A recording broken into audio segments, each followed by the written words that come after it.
Swayam Prabha. Digital India. Educated India.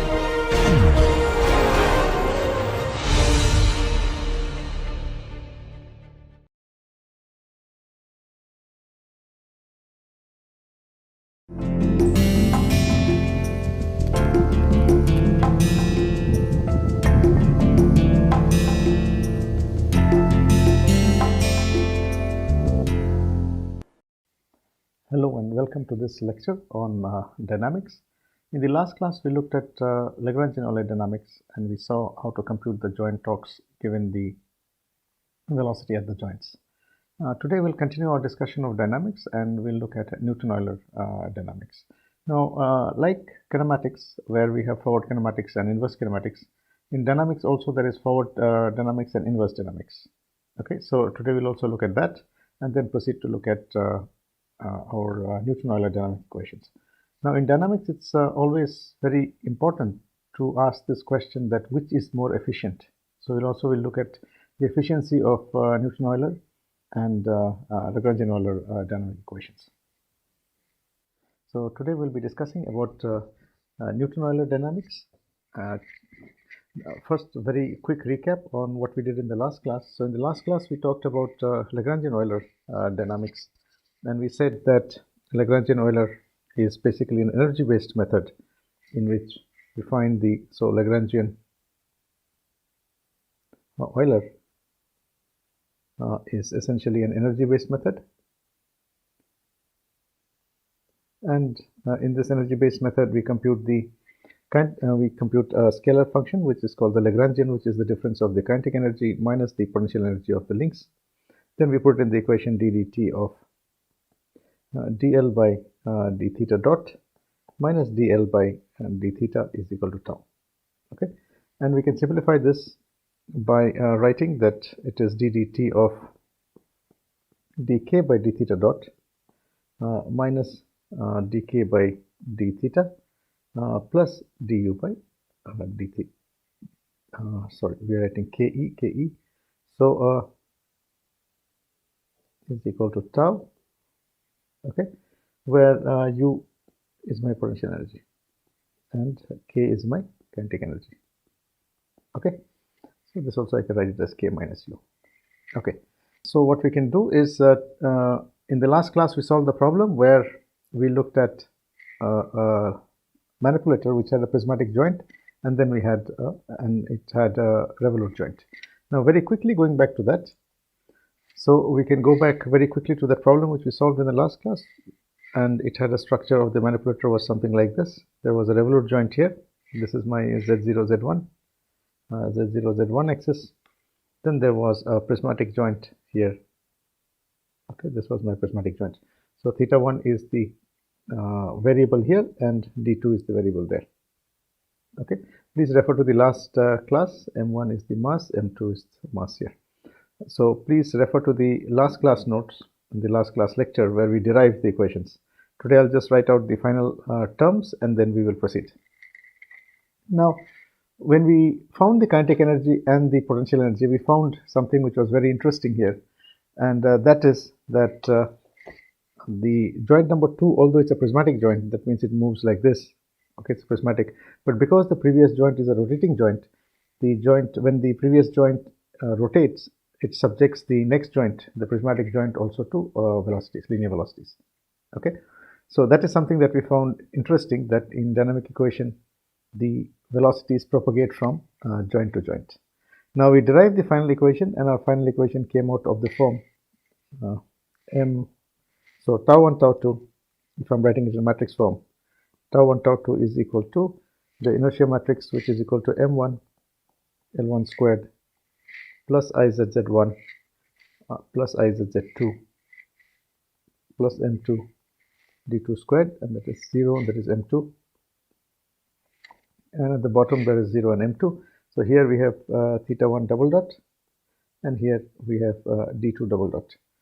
So this is my inertia term, plus we have the Coriolis and centripetal terms, D2 theta 1, sorry, D2 dot and theta 1 dot comes in there, and it is minus M2 minus m2 d2 theta 1 dot square. Okay, and finally we have the gravity term, which comes out to be m L1 plus m2 d2 into g cos theta 1, and the second term is m2 g sine theta 1. Okay, so please refer to the previous lecture, that how did we derive and how did we get these terms. So in the previous class I derived it as tau 1 is equal to something, the equations, and tau 2 equal to, we derived it this way. Now I'm writing it in matrix form, and it comes out to be like this. Now what we see is tau 2 is equal to, this is the inertia matrix into acceleration, theta into acceleration. Now acceleration is theta 1 double dot and d2 double dot, because there are two joints, so the acceleration, one is a linear, one is an angular acceleration, the other one is a linear acceleration. Okay, depending on whether it's a rotating joint or a revolute joint. The second is Coriolis plus centripetal. Okay, this is the second term, which is here. Okay, and then the third term is of course gravity term. Now we can see that this depends on theta double dot and d double dot, d2 double dot, theta 1 double dot. This depends on theta 1 dot and d2 dot, and the last one depends on theta 1 and d2. Okay, so this shows that the total torque is the sum, is because of the inertia term, which depends on acceleration, Coriolis centripetal, which depends on the velocity, and the gravity term, which depends on position. So the total torque, the total equation in general form is written as tau is equal to, so this is the very general way of writing, m into theta double dot plus v into theta dot, okay, plus g into theta. So all the terms that come can be put under each of this, depending whether they depend on acceleration, velocity, or position. And this is my total equation. So the equation, the dynamic equation, is written like this. So now we see that we can have two done like your kinematics. So we had kinematics, we had forward kinematics or direct kinematics, and we had inverse kinematics. Now forward kinematics is you're given theta and you want to find what is xy, the end effector. Inverse kinematics is you're given xy, okay, so this is the input and you want to find what is theta. Okay, so this is my forward kinematics and this is my inverse kinematics, right? So similarly in dynamics also we have similar. So in dynamics we have our forward dynamics,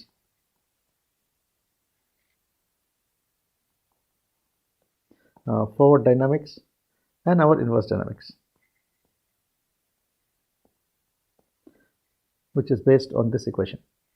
Okay, so our forward dynamics would mean, given tau, you find what is the thetas. So you get theta double dot, from theta double dot you can integrate and get theta dot, and then you get theta. Now in the inverse dynamics is you give acceleration, velocity, and position, and you get what is the joint torques. Okay, so it is using this equation, the dynamic equation, to get forward dynamics or inverse dynamics. So if you want to do forward dynamics, that means we need to find what is acceleration, then integrate, get position, and then get velocity. So today we'll see how do we do that also, because this is required for simulations, for simulating, okay, a robotic manipulator. This is what we need, right? So today we'll be looking at forward dynamics and inverse dynamics also. Now let us move on and now proceed to Newton-Euler. So what we have seen here is that our dynamic equation has a particular structure, and the terms depend on acceleration, velocity, and position. Okay. Now let us move on to Newton-Euler.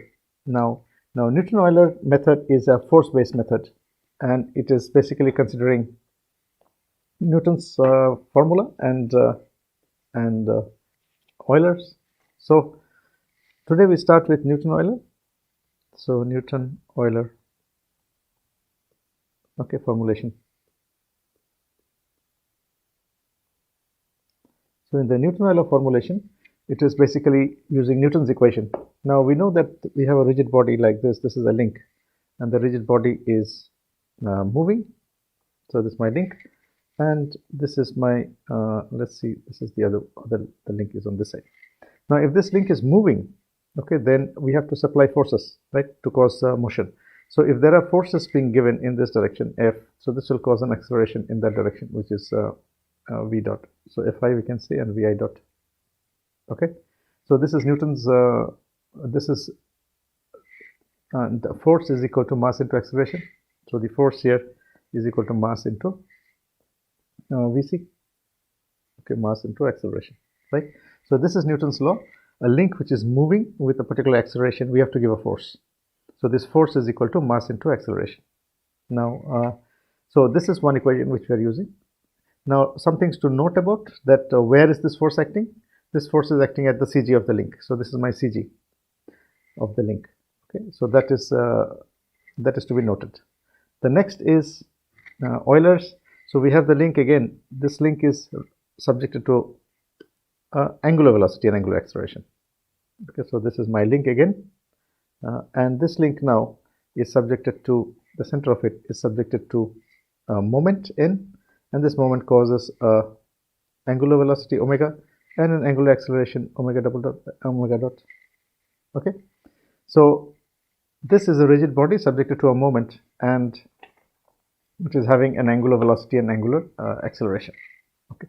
Now the equation that defines this moment is n is equal to, again this is the CG of the link is equal to I into omega dot plus omega cross I omega. Okay, so this is the inertia at the CG with the origin of the inertia tensor, which is located at the CG of the link. That is why we are writing C, phi C. So this is my Euler's equation. So this is okay. So if we use Newton's equation and Euler's equation together, then we this dynamics is called Newton-Euler dynamic formulation. Okay, that's where the name comes from. So we have Newton and we have Euler dynamic formulation. Okay, so Newton-Euler formulation and Lagrangian-Euler we saw some time back, and if you see here, this is the force-based method. Now, what this basically tells us here that you can understand very clearly is that we have to find the forces which are acting at the CG of the link due to accelerations. Okay, so we saw that when a link is moving, the velocities and accelerations propagate from link to link. Okay, so from the base link it propagates towards the forward link, and that acceleration and velocities will be acting at the CG of the link also. Okay, and based on that we can find what are the forces acting. Now once we get the forces acting, then we have to come backwards and say what is the torques acting at the joints because of these forces. So let me explain it like this, that we have a link. Okay, so we have a link here. I'm drawing three-dimensional shape, so it is generalized. There is a link here and there is a link here. Okay, so this is my link structure, and we are saying that there are forces and moments which are acting at the, so there is Fi and then there is Ni acting at the joints. Now on the CG of the link there is a moment, okay, capital N, and there is a capital F which are acting at the CG, and there is on the other side on the next axis, so my axis is here, so on the next axis we are having Fi plus 1 plus Ni. This is something we have seen. So Fi plus 1 and Ni plus 1. Okay, this is one equation. So what we have seen is that this is the force exerted on link by the other link. Okay, so we have my axis here. Okay, so now what we are saying is that let us look at the equations. Or before we go to the equations, let's look at let's try to understand this a little bit clearer. So this is my linkage. Okay, so there is a velocity here, theta 1 dot, theta 2 dot, like that. Now this will cause a velocity that side that we have seen. Okay, and this is going to propagate in the forward direction. Now what will happen is this velocity and accelerations which are there will cause a force to be acting on the CG of the links. This is the CG of the links. Okay. Now, because there is a force acting on the CG of the links, this force will actually come backwards and will get reflected onto the joint torques now. Okay. So there are two loops. Okay. This is called an iterative. This process is iterative. So Newton-Euler is an iterative method. Okay. And there is an outward iteration, there is an outward iteration and an inward iteration. Okay, outward and inward iterations. What are the inward and outward iterations? What is the outward iteration? This is the outward. So when the links are moving, the velocities and accelerations are propagating outwards. Outward, why the name outward? So from frame 0, it is going to frame n. So it is outward iteration. Now, this is going to cause, using Newton's law and Euler's equation, we can find what are the forces acting at the CG because of this velocities, right? And once we get the forces which are acting, we know what is the joint torques being caused by those forces. Now, that is my inward iteration. So this force which is acting here, okay, this force is going to come backwards and cause a joint torque. And this is my inward iteration now. Okay, so there is an inward iteration. So there are two iterations. One is to compute the velocity propagation and acceleration propagation from link to link, okay, both angular and linear, and then find what are the forces acting at the CG of the links using Newton's law and Euler's law. And then based on those forces acting on the CG, we have an inward iteration which is going to tell us that what is the joint torques because of the forces there. So this is the basic equations. Let's write down the basic equations.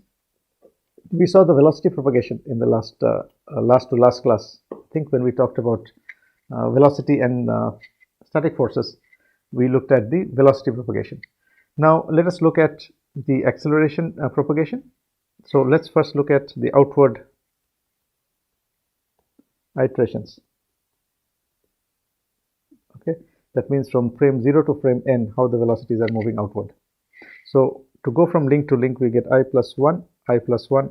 I explained that I plus 1 basically means it is going outward. Okay, so this means that the rotation matrix is the inverse. Okay, so let me go back and explain that again. So here this is going outward. Okay, so this means that I'm using an inverse rotation matrix, which is the transpose. Okay, because the rotation matrix relates the rotated system to the base system, whereas here I'm doing the reverse. Now, so this is equal to Wii plus theta I plus 1. Okay, dot. This is always towards z, so I'm not writing z, but the axis is always z axis. Theta is always around z axis. Okay, that is something to remember. Now, what about this is velocity? Now, by differentiating this, I can find out with respect to acceleration, which is equal to dot is equal to r I plus 1 I omega I dot plus r of I plus 1 I omega I cross theta I plus 1 dot plus theta double dot theta I plus 1 double dot. Okay, so I'm leaving the z. Please note that theta I plus 1 is along z I plus 1. Okay, this is the rotation about z axis. So these are all rotations about z, so I'm leaving this z out, but please note that there is a z there. So whenever I'm writing theta dot, it is about the z axis. So this is my velocity, angular velocity, sorry, this is angular acceleration. Now the linear velocity is equal to Vi plus 1 dot, so again I plus 1 to I plus 1 is equal to I plus 1 Ri. This is equal to omega I dot cross Pi plus 1 I plus omega I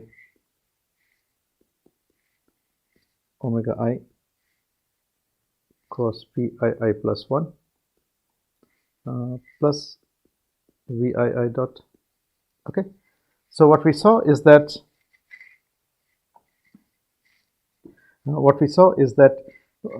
the velocity propagation depends on the the velocity of the previous link, okay, plus the velocity because of the rotation of the previous link, the linear velocity because of the rotation, which is this term, okay, and this is the velocity of the previous link.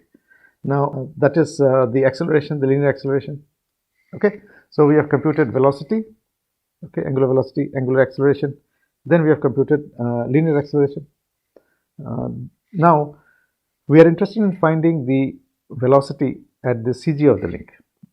Okay, so the forces are going to be produced at the CG of the link. So what we do is we convert this to the CG of the link, which is equal to omega dot I plus 1 cross pi plus 1 pc I plus 1. The previous one, please note, it is pi plus 1. Here it is pc, means it is the term which is where pc is the distance, where pc is the, sorry, let me write this here, this is not correct. This is pc I plus 1. So pc is the distance to the center of gravity. So please note that I plus 1 omega I plus 1, and this is cross of omega I plus 1 cross pc I plus 1 plus vi plus 1 I plus 1 dot. Okay, so in the couple of classes back we looked at the velocity propagations, and if you take those equations and differentiate them, we get the acceleration, so linear acceleration and angular acceleration. Now the linear acceleration, we found this is for the joint, whereas this one is for the CG. Okay, so this one is a VCI plus 1. Okay, please note this. So this is the acceleration at the CG of the link, and PC also stands for the distance to the CG of the link. Okay, now, so let me just go back. Yeah, so this is my PC. So this is my PI plus 1, and this is PCI plus 1. So this is the distance to the CG of the link. So please note that, because the forces are acting at the CG of the link. Now, once we have written the equations, we can use the outward iterations. We can write F I plus 1 is equal to Mi plus 1 into Vc I plus 1 dot. Okay, so what we are writing here is that the forces acting, okay, at the CG is equal to the mass into the acceleration, the linear acceleration. Okay, so this is Vc. So this is Newton's law. Now, what is the moment acting? N I plus 1 is equal to I, so the inertia tensor with the origin at the CG, omega dot I plus 1 plus I plus 1 omega I plus 1 cross IC into I plus 1 into omega I plus 1. This is Euler. Okay, so we have two equations. One is Newton's, the other one is Euler. So one gives the forces acting on the CG, the other gives the moment acting on the CG. And we have computed the accelerations, the linear acceleration and the angular acceleration with the previous equations. Now, once we have done this, what we do is this is my outward iterations. So this is outward.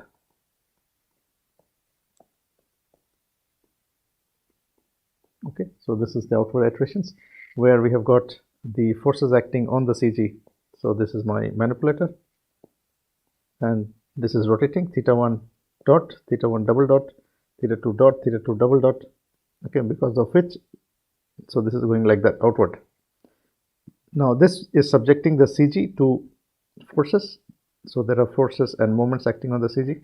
Okay, now the forces and moments acting on the CG are going to cause a torque now. That is my inward iteration. So the inward iterations are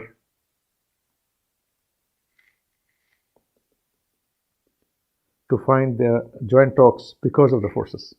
Okay, so what will that be?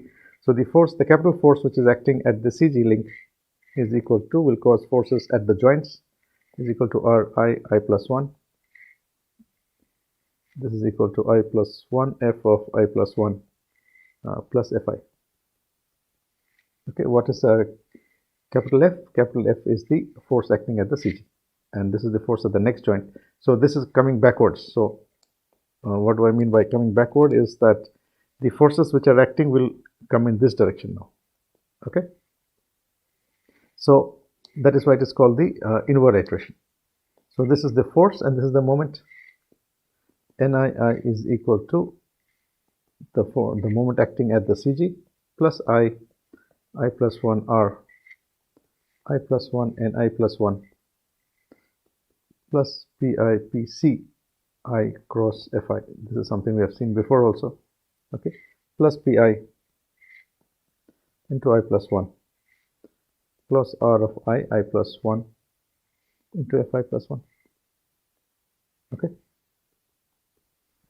so this is the moment acting at the joint. So the moment is the torque that I want. So tau I is equal to NII into the direction is along the z-axis. So this is the direction. So this is the torque acting at the joint. Okay, so by using this forward and backward computation, we are able to find the torques acting at the joints. So again, let us look at an example where we are simply going to use this set of equations. Which set of equations? This one. So we have to start off with this set of equations. Okay, outward iteration first, depending on what is the joint velocity and accelerations, and then based on that we can find the forces acting on the CG of the links. Then once we find the forces acting on the CG of the links, we can come backwards and find what is the torques acting because of those forces. Okay, so this is the basic formulation. We'll use this set of equations one by one. Okay, velocity equations, we solved a problem a couple of classes back, I think 2 classes back. Today we are finding accelerations and we'll find forces. So this is an example for closed form dynamic equation. So this is example of, let me draw the manipulator. So there is one link, there is another link there, and this is my theta 1, that's my theta 2. Okay, this is theta 2, this is theta 1 corresponding to my x-axis. Z-axis is this side, Z0, Z1, this is my x1. Okay, and there is a torque here, tau 1, and there's a torque there, tau 2. Okay, there are masses m1 and m2. Okay, so this is the basic problem. We have a 2-link manipulator which has links, which has variables theta 1 and theta 2, and they have masses m1, m2, and we are asked to find what is the torque tau 1 and tau 2 acting at the joints. Now we are using Newton-Euler. So something to note here is that we are using Newton-Euler formulation. So we have to first do outward iteration, then we have to do inward iteration. Now a couple of more things to note here is that the assumption that we are making here is that the mass distribution is extremely simple and the mass exists at a point mass at the distal end of the link. Okay, so we are making the mass distribution this. So the mass distribution is point mass at distal end. Okay, so this is the assumption that we are making to simplify everything. Now because we are saying the mass distribution is a point mass at the distal end, so what we can see is that the distance to the CG PC of the first link, for the first link P1 C1 is equal to L1. It is along the x direction. Okay, because of the assumption we made a point mass. Now the second is that we are seeing that the distance to the CG of the second link is also L2, which is the link length. Okay, because we are saying point mass. So basically I'm saying that there is a point mass here, this is my M1, and there is a point mass there, which is my M2. Okay, so this is my L1, that's my L2. This is the assumption I'm making. Now because of the point mass assumption, the inertia tensor written at the center for each link is the zero matrix. Now we are making the of this point mass. Okay, so my inertia tensor I C1 is equal to 0 and I C2 is equal to 0 because point mass assumption. Point mass okay, because of this. So please note this and please note this. Now, the third thing is there are no forces acting there is no force acting. What are the other assumptions we are making? The other assumptions we are making is that there is no force acting at the end effector. So no external forces.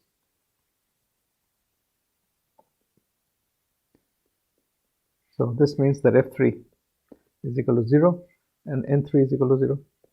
Okay. Now the base of the robot is not moving. This we know, base is fixed. So the initial velocities of omega naught of the zero frame is 0 and the velocity and acceleration are both 0. Now there is another basic assumption that we are making. It's not an assumption. In the Newton-Euler equation that we wrote, if you note, okay, so when we go back here, if you note this set of equations, there was no gravity. Okay, so how are you going to include gravity? In case of Lagrangian Euler, we have a potential energy. So there is gravity, mgh. But here, where is gravity? Okay, so we need to include gravity. So how do we include gravity? We simply say that we include gravity forces by including the gravitational acceleration. Okay, so what we say to include gravity, so gravity included by saying that v0, the acceleration of the zeroth link, is equal to g in the direction of y. Okay, so this is how we are including the acceleration due to gravity effect in this formulation. So if you look at this term, so we have x, y, z. So which is the y direction? This is the y direction. This y0. So we are saying gravity is acting in that direction, and that is my g. Okay, so gravity is included by saying acceleration is in the y direction. So these are some of the assumptions we have made, and we proceed to solve the problem from here. Now, what is the rotation matrices? The rotation matrix is Ri I plus 1 is equal to Ci plus 1, okay, minus sin I plus 1. Then this is sin I plus 1. This is a rotation about z. So these are also sine, cos, sine, and this is 0, 0, 1, 0, 0. Okay, this is 1. Okay. What is this inverse? Because I want I plus 1, r is equal to I plus 1 to I. That you would have noticed. So it is just the inverse of this. So it is Ci plus 1. This is Ci plus 1. So minus sin I plus 1. And this is sin I plus 1. This is 0, 0, 1, 0, 0. Okay. So now we have found the transformation matrices, and we have found the lengths to the center of gravity. There is no external force acting, so forces and moments at link 3 are equal to 0. The first frame is not moving. Sorry, not the first frame. The 0th frame is not moving. The base frame is not moving. Hence, we are giving angular velocity and acceleration to be 0. So in a moving system, for example, a space robot, then what we can do is the base frame can also have a velocity. But in our case, we are saying it is equal to 0. Okay. How is gravity being included? Gravity is being included by saying that there is acceleration due to gravity in the y direction. Now let's proceed and the outward iterations.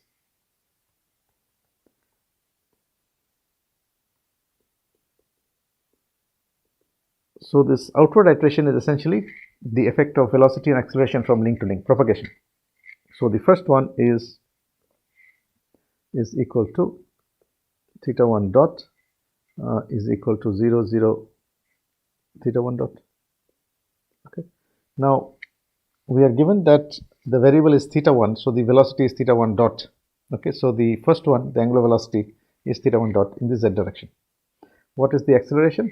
The acceleration is omega 1 dot, which is equal to theta 1 double dot, which is equal to 0, 0, theta 1 double dot, theta 1 double dot. Okay, so simply by using those equations.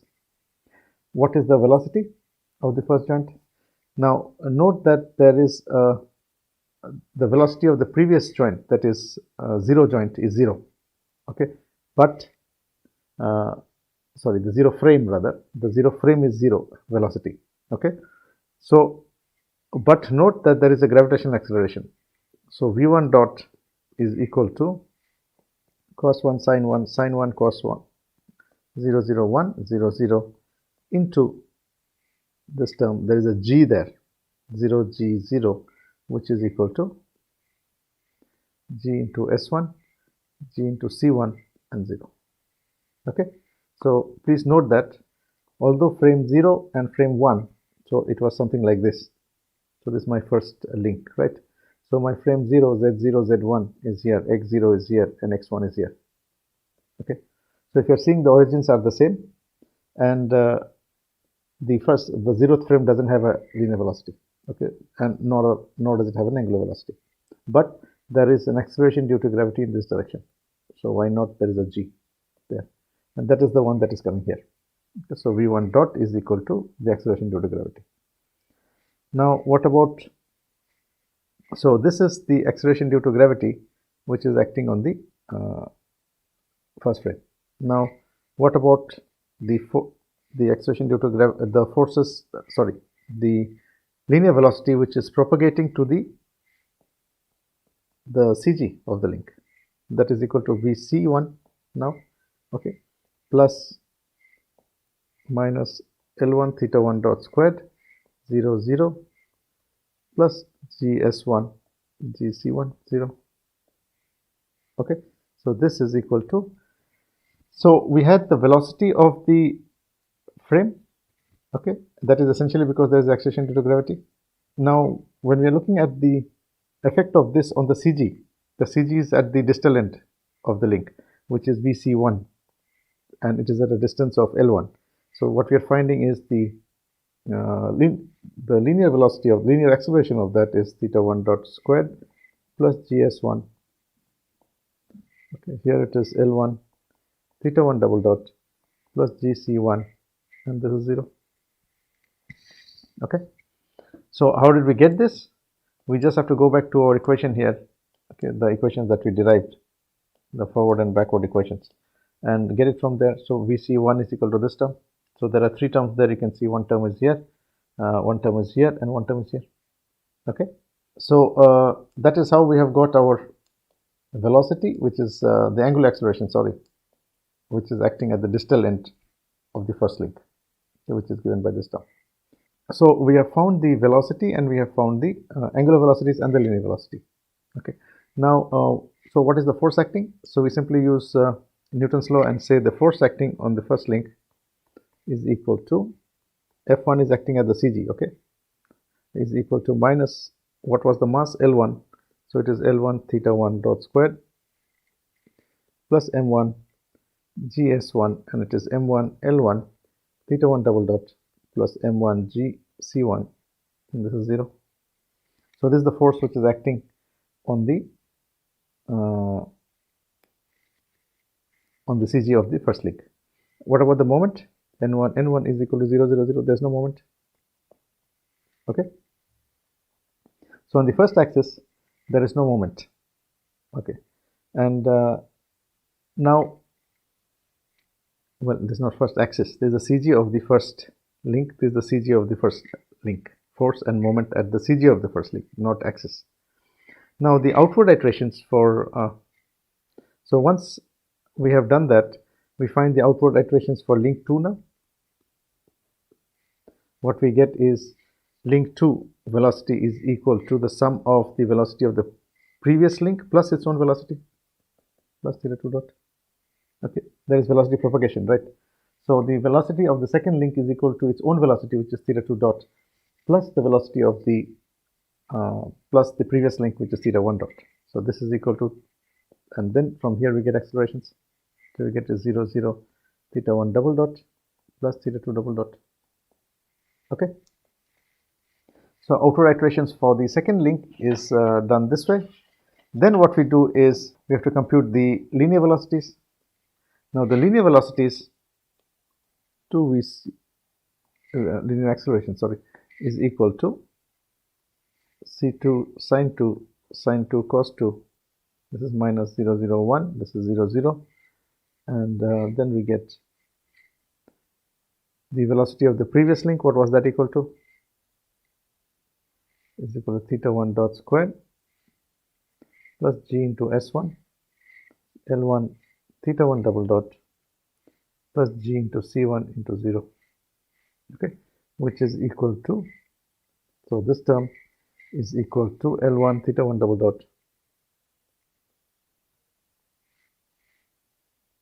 to minus L1 theta 1 dot squared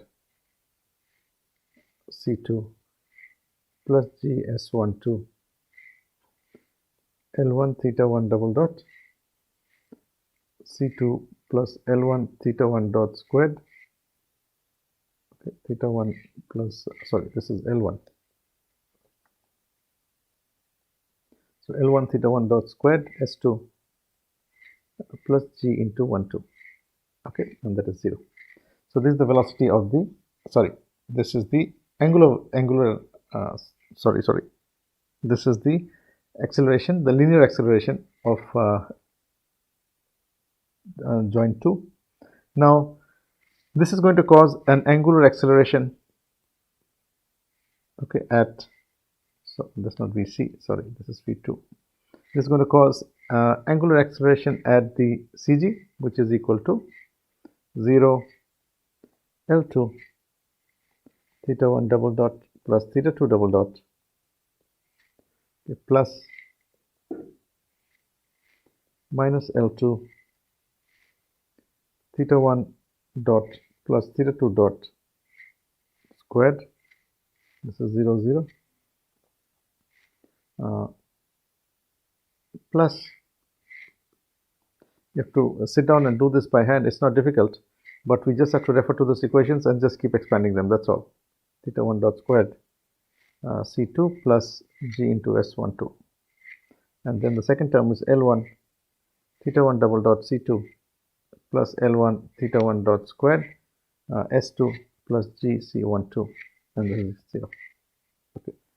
So we have got our acceleration. Now based on the acceleration, I multiply this with mass and I get the force acting on the CG. So F22 is equal to the force acting, which is M2 L1 theta 1 double dot S2 minus M2 L1 theta 1 dot squared C2 plus M2 GS12 minus M2 L2 theta 1 dot plus theta 2 dot squared. Okay, and the second term is M2 L1 theta 1 double dot C2 plus M2 L1 theta 1 dot squared S2 plus M2 GC12 plus M2 L2 theta 1 double dot plus theta 2 double dot, and the third one is 0. So this is the force. What is the moment? So N2 is equal to 0 0 0. Okay. So now what we are doing is, we have seen the forces acting on the CGs, and now next thing what we need to do is to find the inward iteration. So this was my outward iteration. Now I need to find my inward iteration for link 2 and then for link 1. So essentially we have found the forces. So this is my link. Okay, this is my link. We have found the forces acting there and the forces acting there. Okay, for the CG point of link 1 and link 2. So once we have got these forces F2 and F1, these forces are going to cause moments at the joints now. So next what we do is we do our inward computation for link 2. So we do the inward computation for L2 for link 2, and that gives us small f2 is equal to capital F2, and N22 is equal to, this is the moment acting at the joint 2, which is equal to 0 0, and here we get M2 L1 L2 C2 theta 1 double dot plus M2 L1 L2 sine 2 theta 1 dot squared. All you need to do is to just use those previous equations, put in the values, and we get the final torques acting, plus M2 L2 squared theta 1 double dot plus theta 2 double dot.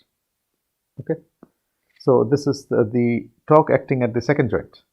Okay, now so this is the torque acting at second joint about the z-axis, so it is torque 2 actually. Okay, now what about the inward iteration for link 1? So inward iteration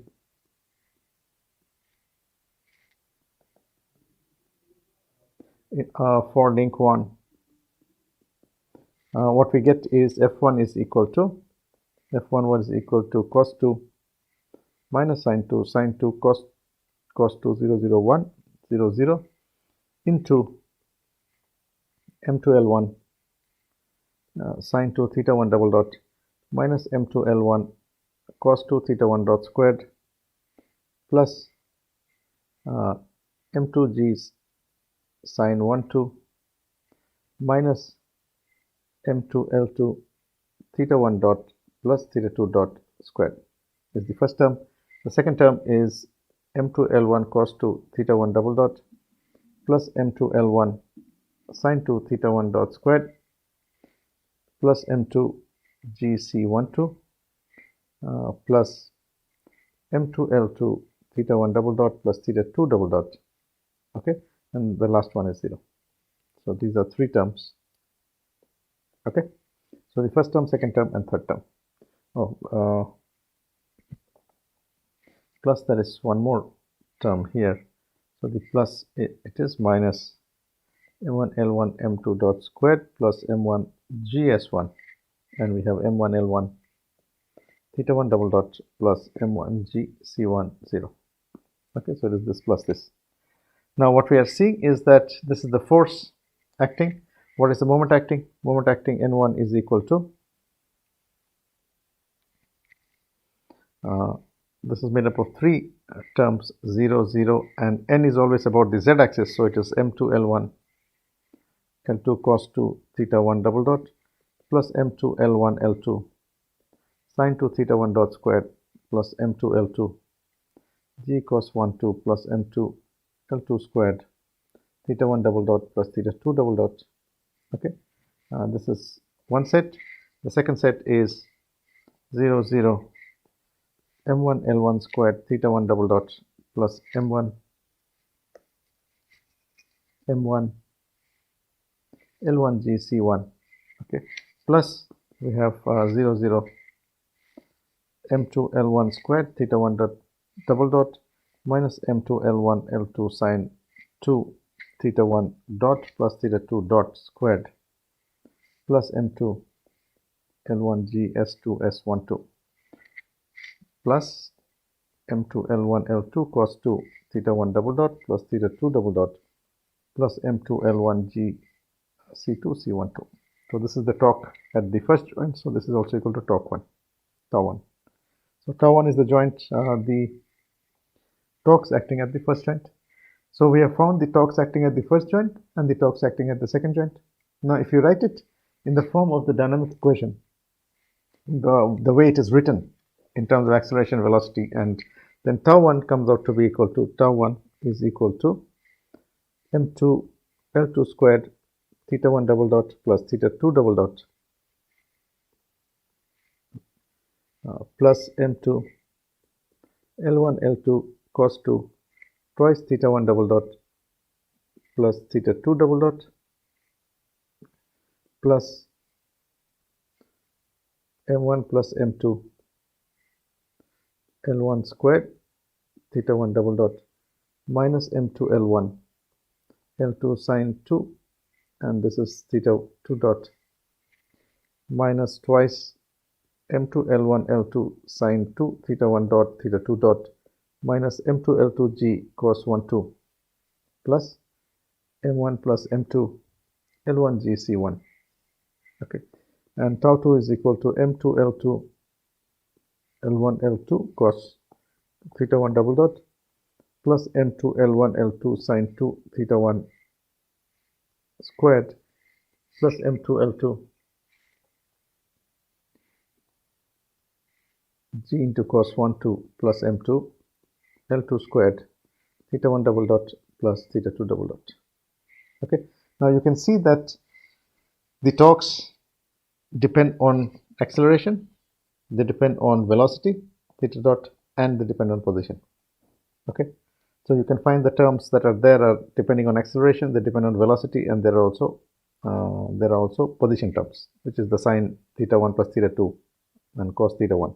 Okay, so our dynamic equation basically is written this way, and this is the way that we now you can also understand why in the textbooks and whatever I have done is only done for 2 degree of freedom system. Because if you try and do for 6 degree of freedom system, okay, you'll make a mistake and it will be extremely, extremely cumbersome. It's not that it's difficult, it's just cumbersome. The expressions are so long, so there's a high chance you'll make a mistake. So this is not done by hand, it will be done by a computer program. Okay, so 6 degree of freedom manipulator inverse dynamics or forward dynamics is not done by hand. And we would normally write a computer program which is going to do this. Now let's look a little bit further about the dynamic simulation. So if you're talking about dynamic simulation,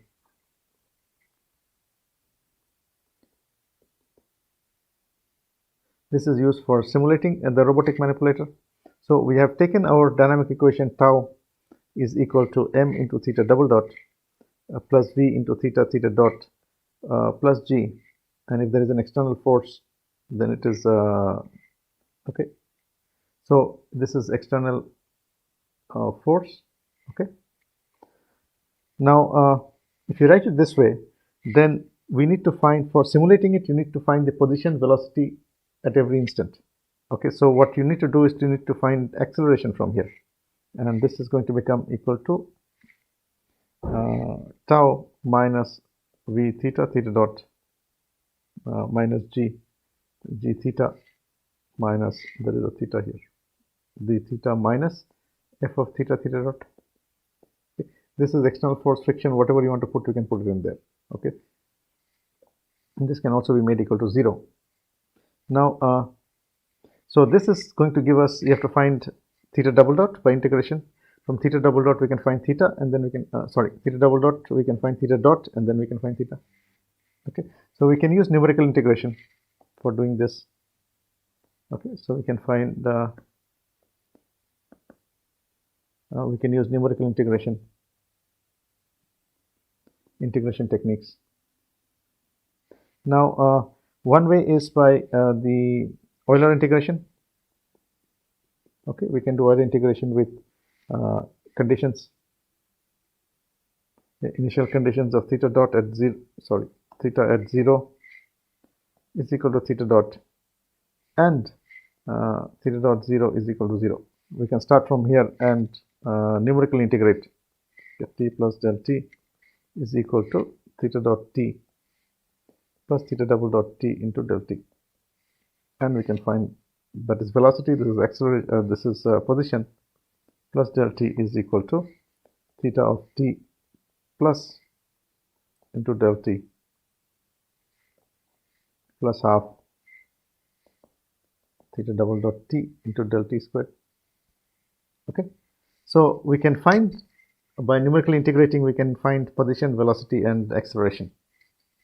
From the acceleration we can integrate it twice and get the velocity, and then we can get the position. Okay, so this is numerical integration. There are other techniques of doing numerical integration also. Now we can see that dynamic equation involves a lot of computation, so it is extremely difficult to do this in real time. Now this will be more important for our case in terms of control, because we said that a robot controller, now what does the dynamics do? The dynamics actually disturbs the system. Okay, so this robot controller essentially has 2 inputs. One input, so the control system, if you are has independent joint control, which is the voltage which is going to the motor, and there is a dynamics which is tau. So it's a 2 input system, and in the 2 inputs, one input is the voltage which is going to the motor, and the second input is the disturbance torque which is coming from the other side. So this is actually a multi-input, multi-output system, and it's highly nonlinear. Okay, and if you want to compute, we can't do it in real time. So computation considerations, if you're talking about computation time, then it has been shown that for the Newton-Euler, so Newton-Euler, you require 126 into n minus 99 multiplications. Okay, and you need 106, where n is the degree of freedom, minus 93 additions. Okay, so for Newton-Euler, whereas for Lagrangian Euler, you require 32 into n raised to 4 plus 86 n raised to 3 plus 171 n raised to 2 plus 53 n minus 128 multiplications. and you require 25 n raised to 4 plus 66 n raised to 3 plus 129 n squared plus 42n minus 96 additions. Okay, for n is the degree of freedom of the system. So this actually gives us an idea of the amount of multiplications and additions are required for finding the dynamics, torque at the joints. And it is not possible to do this in real time. It's very clear from here. Okay, it will take some time, not real time. Now it is known that for n is equal to 6, okay, the Newton-Euler is about 100 times more efficient than the Lagrangian-Euler. Lagrangian-Euler equations. Okay, so this basically gives us two things. Number one, simulation. We'll come to that. When you have to simulate, you have to do the